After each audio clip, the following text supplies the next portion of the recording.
అందరికీ నమస్కారం. ఆంధ్రజ్యోతి, ఈనాడు, సాక్షి పత్రికలు వచ్చిన వార్తలు, వాస్తవాలు, వాటి ఉద్దేశాలు పిన్ టు పిన్ మీకు చెప్పే ప్రయత్నం చేస్తాను.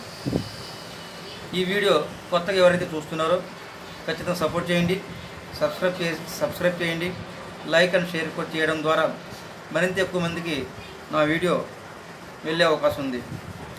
విషయానికి వస్తే, నేడు గ్రామ వార్డు సచివాలయ శాఖపై సీఎం చంద్రబాబు నాయుడు గారు సమీక్ష చేసే అవకాశం. వివరాల్లోకి వెళ్తే, గ్రామ వార్డు సచివాలయ వ్యవస్థను కూటమి ప్రభుత్వం యథాతథంగా కొనసాగిస్తుందా లేక ఏదైనా మార్పు చేర్పులు చేస్తుందా అనే విషయంపై మంగళవారం స్పష్టత వచ్చే అవకాశం ఉంది. అదేవిధంగా సీఎం చంద్రబాబు నాయుడు గారు గ్రామ వార్డు సచివాలయ వ్యవస్థపై తొలిసారి మంగళవారం సమీక్ష చేసే అవకాశం ఉంది.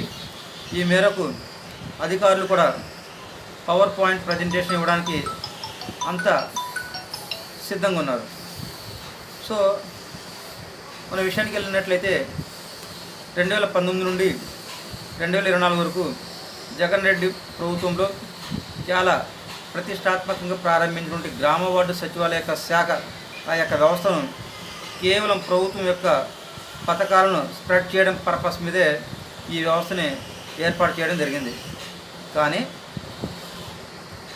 ఈ 5 సంవత్సరాలు కూడా ఈ 5 ఇయర్స్ కూడా గ్రామ వార్డు సచివాలయ యొక్క సిబ్బంది చాలా ఇబ్బందులు గురయ్యారు. ఎందుకంటే అధికారుల దగ్గర నుండి చాలా టార్గెట్స్ కూడా పెట్టడం జరిగింది. వాళ్ళు టార్గెట్ ఇస్తూ చాలా వరకు నరకయాత్రకు గురి చేయడం జరిగింది.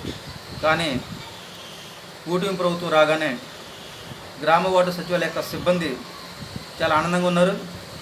ఎందుకంటే ఖచ్చితంగా గ్రామ వార్డు సచివాలయ యొక్క ప్రక్షాళన పూర్తిగా చేస్తారని చెప్పనేసి ఒక ప్రగాఢమైన విశ్వాసం కలిగి ఉన్నారు.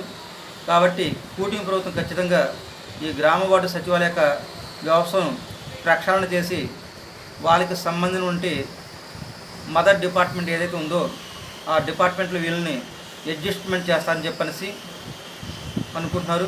సో ఇదే విధంగా మన కూటమి ప్రభుత్వం కూడా చేస్తే మంచి ఫలితాలు కూడా ఇస్తారని చెప్పనేసి ఆశిస్తున్నాను.